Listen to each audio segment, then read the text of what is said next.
Hey family, MarshaunO here, your favorite life and relationship strategist, and I am here to help you get your relationship all the way together so you can stop feeling like you need to argue about everything, that everything that comes up here needs to come out of here, so you can feel heard, you can feel understood, you can feel loved, you can feel respected, and you can feel adored by your significant other or spouse. Now, who wouldn't want to feel that way?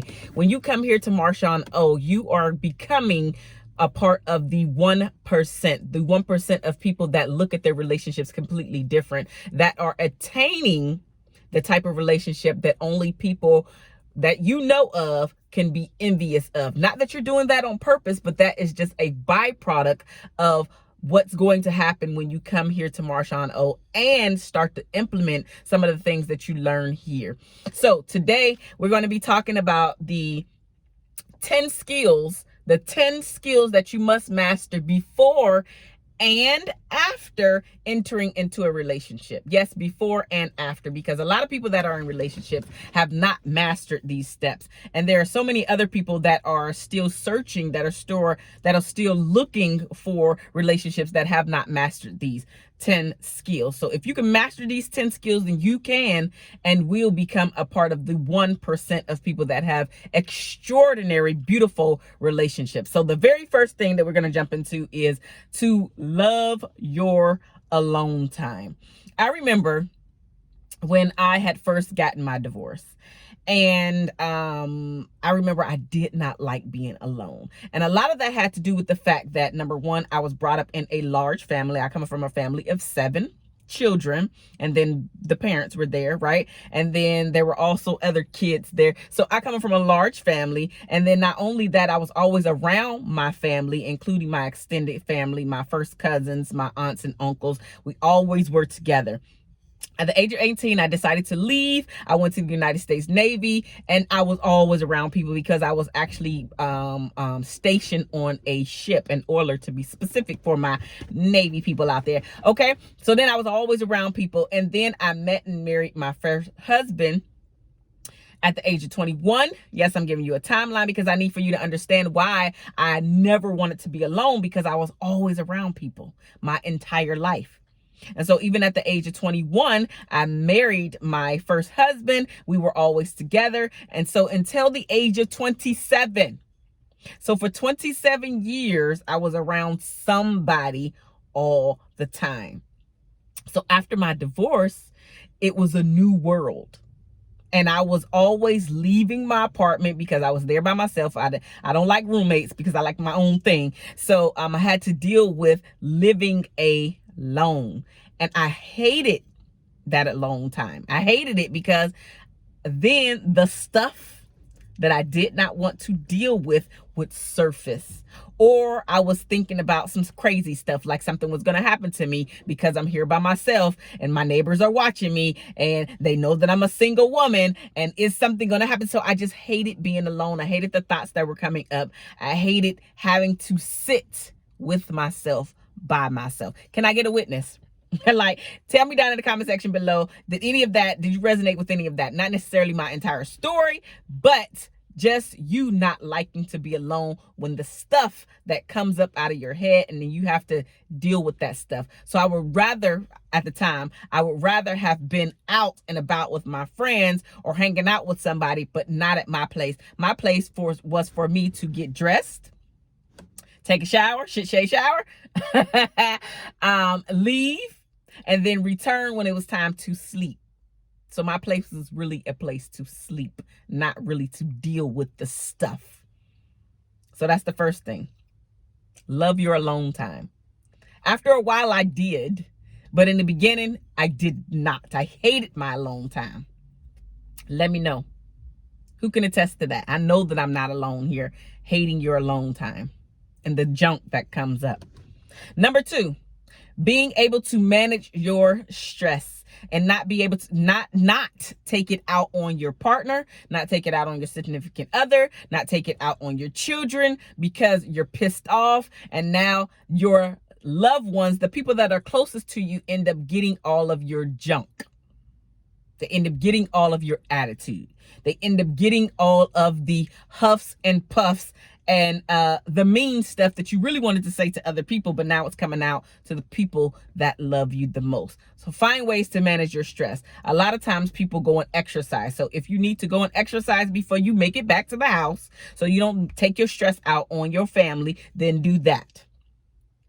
If you need to just sit in your car and listen to something where it's going to recenter yourself. So again, maybe you're thinking about what your plan is, or maybe you need to stay at the office an hour or so longer so you can deal with some of the things that are stressing you out. So by the time you get home, your family is not getting the leftovers. They are getting the person that everybody else got to experience the entire day.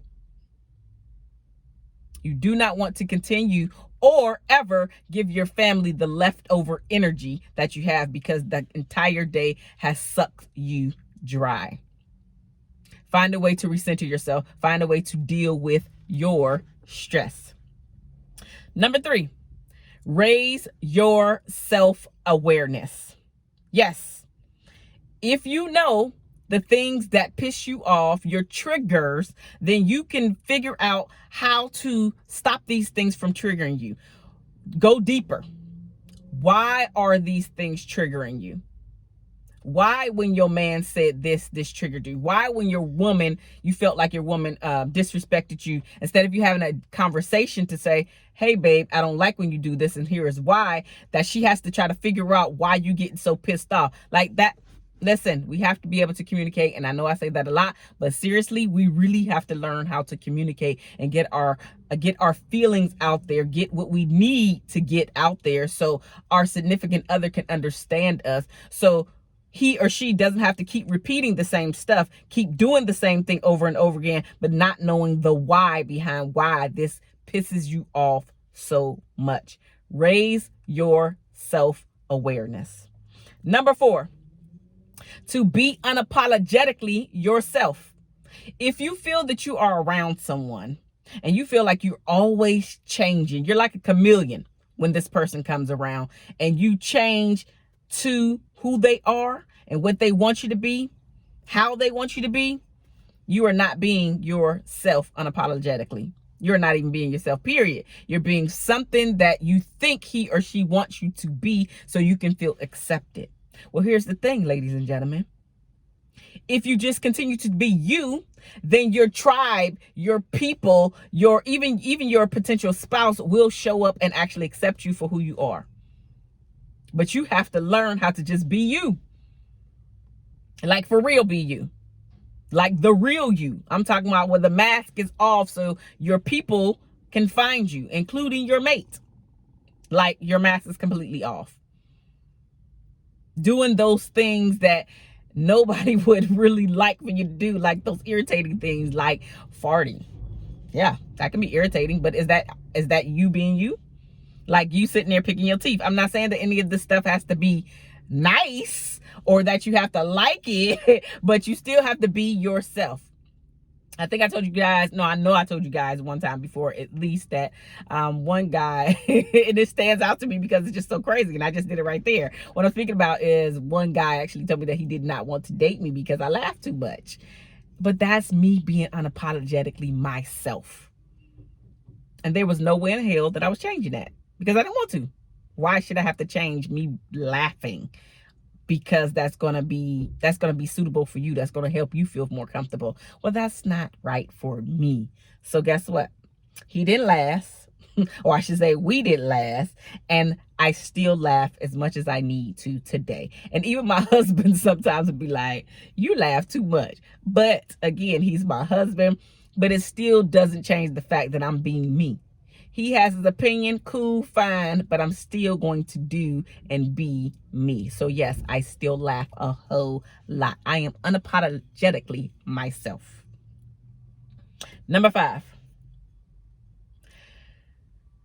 continue to or start to work on your baggage. Those things that keep showing up in each and every relationship, whether it's you feel like you keep meeting the creepy guy, or you keep meeting the unavailable person, the emotionally unavailable person, or you keep meeting the person that's in a relationship. You keep meeting the person that does not want anything. Like, those are lessons that you still have not learned, sis. Those are lessons that you still have not learned, bruh. And so until you get to the root of why you keep meeting these certain people and why they keep treating you a certain way, you're going to keep repeating the same process over and over again with a different person, different face, maybe even have some similar bodies, similar whatever, but they're doing the same thing. They're treating you the same way. You get pissed off at the same things. Again, you have not gone down to the root and you have not figured out why you get triggered with these things. And another thing, you're probably not even being vulnerable enough to understand the why behind why you're doing these things, why you're reacting the way that you're reacting, why it bothers you so much when he or she does a certain thing. Work on your baggage. Most of us have some type of baggage, and your baggage could be where you're super clingy. Your baggage could be you feel like somebody's going to abandon you. Your baggage could be there was some type of trauma to you, and now it keeps coming up and you cannot express yourself. Get rid of your baggage. Start to work on your baggage. Release that from your life. Stop carrying around the weight of those things on your shoulders. Get rid of it. Number 6, decide your religious beliefs. This is very important because this is one of the top 3 things where people get a divorce the most. Religion is one of them. So if you are a person who has some religious beliefs, make sure that your partner does. If you're a person that does not have any religious beliefs, make sure that your partner doesn't. As much as we believe that these things are not going to come up, that they're not going to affect our relationship, they may not if it continues to be just you and your man, you and your woman. But they always, please hear me when I say always, surfaces whenever you guys have children. This is when the unnecessary arguments are going to come into play, because if you're not religious, then you're like, my baby doesn't have to go to church or mosque or whatever, insert. If you are the religious person in the relationship, you're like, I want these things instilled into my children or child. And that is where the conflict is going to come, because one is going to be saying, yes, let's go to the church or mosque. The other one is going to be saying, no, I don't want that to be a part of my child's life. That is when you guys are going to start having the issues. It's when the children come into your life. I always tell my clients, it's not important right now because you don't have any children with the person that you're seeking.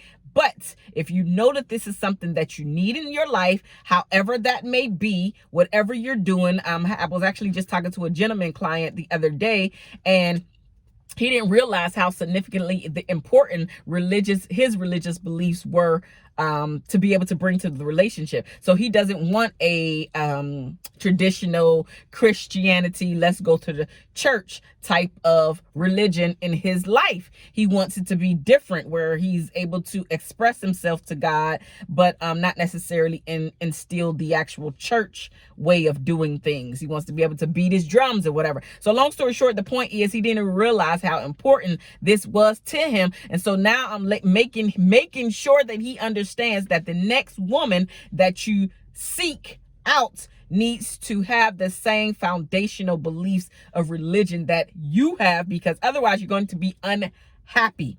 And it's not going to be a big deal until you guys have children. Religion, very big deal, whether you have religion or not, whether you're spiritual or not, whether you're Christian or not, Muslim or not, whatever the title is going to matter when you have children. It's going to matter. Please understand, it's going to matter. Again, one of the top 3 reasons why people get divorced is religion. The other 2, I'm sure I'm about to hit on them. Here's the second one. Finances. Your money. Managing your finances. And where it comes into play as far as divorce goes is when you have some or you don't have any, or for some reason you just can never get it together and your finances is always messed up. Y'all can never do anything. You can never go anywhere. Start to work on managing what you have right now, because people always think that they're going to do better when they make more money. But if you suck at managing your finances when you have a little, you're going to suck at it when you have a lot. You have to start right now. start where you're at. Put some money away from you each and every check. Put some money away for I put some away. We say tithes, right? Because I'm a Christian, so we say tithes. But whatever it is, put some away for religious stuff, your tithes, whatever it is, put some away. Excuse me. Start working on paying down your credit card, because you're going to want to buy vehicles, you're going to want to buy a house, and all of that stuff affects how much you pay in interest. Start getting your stuff in order. And I am not the person to talk to about your finances. Talk to who are they? Hell, I can't even think. The accountant probably can help you get your stuff together. A financial advisor can help you get your stuff together. But find somebody, even if it's not somebody that has some credentials behind their name. Start to YouTube the easiest way to start building up your credit, the easiest way to start putting away money for you, the easiest way to start building up your financial wealth. But start where you're at. And it's not about the amount that you're putting in. It's about you building up the practice to put in money, period. So if for some reason you can only save $10 a month for yourself, that is where the practice needs to begin.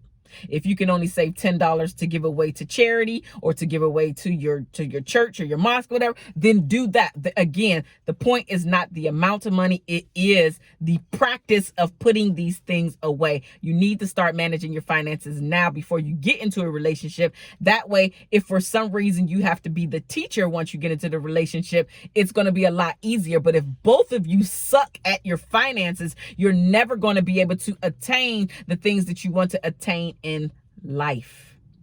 And even if you pass it along to a financial advisor or an accountant, listen, nobody is going to take care of your money like you're going to take care of your money. So please understand that. I know that everybody out there is not a crook, but there are some crooks out there, and you need to know how to manage your own money. At least have a general idea, so when you and your accountant, you and your financial advisor sit down and have these conversations, you're not looking like a deer in headlights. And then they stealing your money. That's a different video. Manage your finances, ladies and gentlemen. Number 8, know if your expectations are realistic or if they are more of a fantasy. Know what your expectations are. See, I actually speak to a lot of ladies and gentlemen, clients, that have no idea what their expectations are. They're always in the mood of going with the flow, and then it's not that they're not understanding.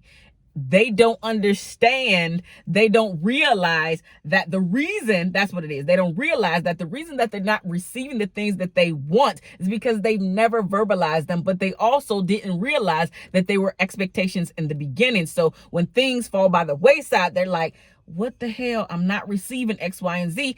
You don't even know what your expectations are. And then here's the second part of it. When you do know what your expectations are, you are never verbalizing them to your spouse, to your partner. And we are not mind readers. The spouse, the partner is not a mind reader. You need to be able to communicate the things that you need. So if you know that this is now an expectation for you, you need to be able to say these things to him or to her, so he or she does not have to guess on how to win with you. And then also the second part of that is, are your expectations realistic or are they fantasy?